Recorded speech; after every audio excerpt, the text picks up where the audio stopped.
하나님의 말씀을 통해서 우리가 새해에도 계속해서 말씀을 사도행전 강해를 계속해야 되겠다는 생각을 가지고 오늘 또 사도행전 강해가 계속되어지게 됩니다.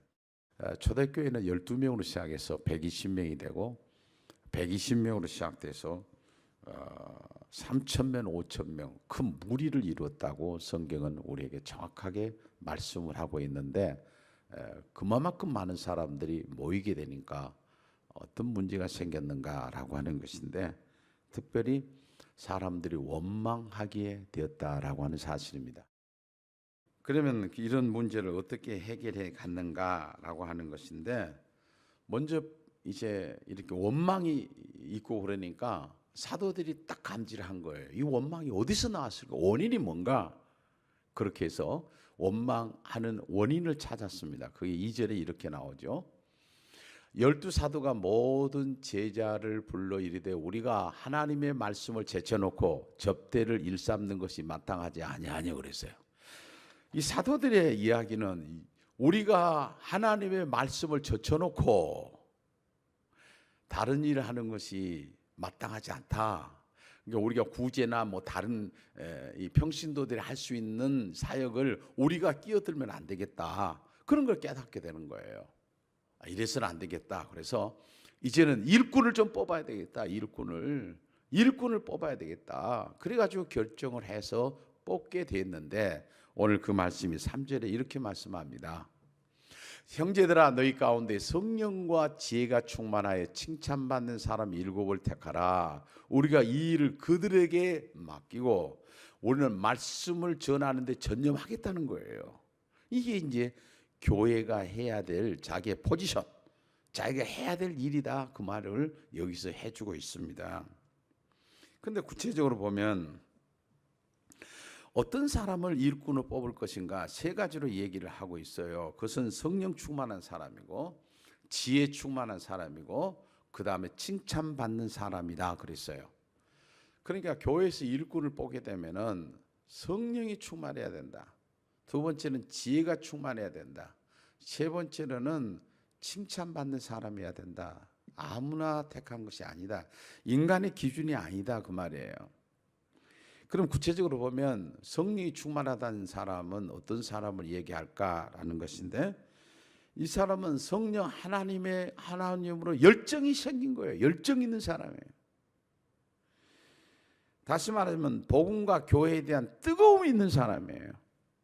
교회를 사랑하고 복음을 사랑하고 복음을 전해야 되겠다는 이런 뜨거운 영혼권에 대한 뜨거움이 있는 사람이 교회 안에서 일꾼이 되어야 된다라고 말씀하고 있습니다. 그래서 초대교회의 중요한 일꾼들은 모두가 다 성령 충만한 분들이에요.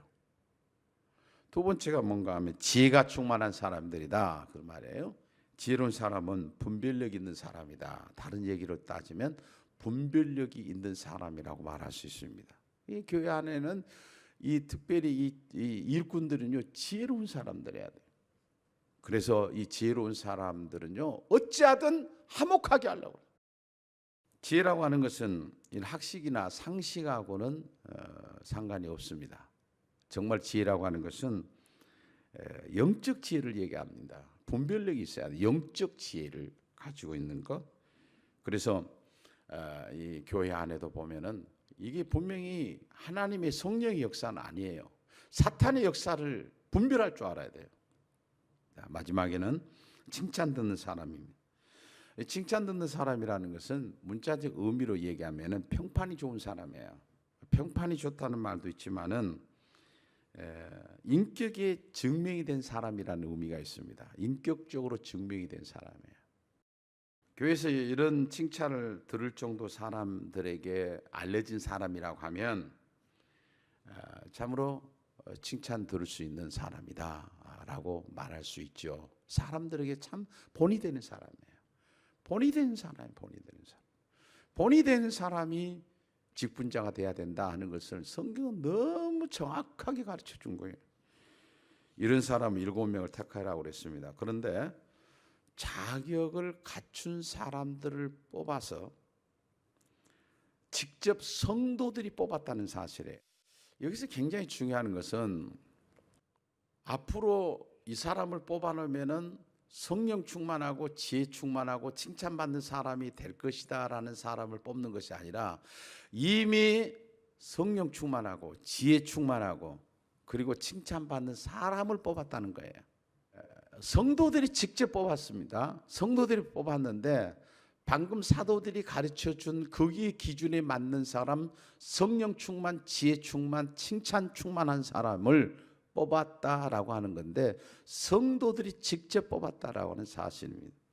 그러니까 본질적인 문제를 가지고 가면은 우리가 사람을 뽑을 때도 성경적인 사람을 뽑아야 된다. 본질, 하나님의 말씀이 원하는 대로 된 사람이 뽑혀져야 모두가 좋은 거예요. 하나님 앞에 영광이 되죠. 개인에게도 좋은 거죠. 이 사람들의 영광스러운 이름이 오늘 5절에 이렇게 나옵니다. 7명. 스데반과 또 빌립과 브로고로와 니가노르와 디몬과 바베나와 유대교에 입교했던 안디옥 사람 니골라 7명. 참 위대한 이름들이죠. 그리고 7사람들에게 사도들이 안수하고 기도하고 안수하고 보냅니다. 이 사람들이 얼마나 은혜롭겠어요. 자, 성령 충만한 일꾼들이에요. 그리고 이 지혜가 충만한 일꾼들이 뽑혔어요. 사랑이 충만한 칭찬받는 이 사람들이 뽑히니까 교회가 막 계속 성장하는 거예요. 성장하는 거예요. 이게 바로 교회 성장의 원리입니다. 교회 성장의 원리예요. 이런 7사람처럼 그분들이 활동할 때 하나님의 놀라운 역사들이 일어나게 되어 있다. 이게 이제 증명해 주는 게 오늘 사도행전 6장 1절로 7절의 내용의 말씀입니다. 예루살렘 교회의 문제 핵심은 사도들이 자기 자신들을 알고 본인들이 하나님의 말씀 전하는 데에 약해 있다고 하는 사실을 깨닫게 된 거예요. 그러면 어떻게 해야 되느냐? 이제는 우리가 말씀을 전하는 데에 전념하겠다. 그런 결단을 사도들이 갖게 되었다라고 하는 사실입니다. 결국 교회는 본질에 충실할 때 하나님의 놀라운 은혜가 임하게 되고 그리고 수많은 무리들이 하나님 앞에 나와 하나님의 자녀들이 되어지더라고 하는 게 오늘 초대교회에 있었던 특별히 6장 1절로 7절의 내용의 말씀입니다. 우리 교회는 올해 2021년도에 특별히 중점을 두고 하려고 하는 목회 사역은 말씀 사역입니다. 특별히 그 가운데 하나가 가장 중요한 것이 교육위원회입니다. 교육위원회. 우리 교회 사역뿐만 아니라 우리 교회에서 이 교육에 대한 사역이 잘 되어서 우리 교회뿐만 아니라 한국 교회에 좀 나눔이 있은 그런 사역이 됐으면 좋겠다라는 생각을 갖고 있습니다. 우리 교회는 세마 교육을 하기 때문에 세마를 중심해서 어떻게 하면 하나님의 말씀을 잘 전수해서 잘 전달하게 하고 있는가 하는 것들을 보게 될 것입니다. 그 다음에 사단법인 세마학당 연구원을 활성화시키려고 합니다. 그리고 목회자 훈련인데요. 한 주제를 가지고 계속해서 토론하는 시간을 가질 겁니다. 그리고 우리가 했던 것들을 좀 내놓고 발표하는 그런 시간들을 갖게 될 겁니다. 이런 말이 있습니다. 교회는 하나님의 말씀이 약해지면 사탄의 놀이터가 된다. 하나님의 말씀이 교회가 약해지면 사탄의 놀이터가 된다. 이것은 교회뿐만 아니라 개인도 마찬가지입니다. 하나님의 말씀이 약해지면 개인도 사탄이 데리고 놓은 거예요. 그러나 이 땅에 완전한 교회는 없습니다. 다만 그 본질이 충실한 성도, 본질에 충실한 교회가 되기를 위해서 노력하는 것이죠. 이를 위해서 예루살렘에 7 일꾼들을 뽑았던 것처럼 성도 여러분들이 일꾼들이 되어줘야 합니다. 성도 여러분들이 기도자가 되어줘야 되고 성도 여러분들이 후원자가 되어줘야 하는 것입니다. 교회는 혼자 할 수 있는 일이 아닙니다. 함께 해야 합니다. 하나님의 교회가 초대교회 같은 교회로 그런 교회로 갔으면 좋겠다는 그 성령의 강력한 그런 마음을 하나님이 주셨어요. 제가 이 앞에도 자꾸 좀 얘기를 했습니다만은 지난 안식월 때 하나님 주시는 그 은혜가 커요.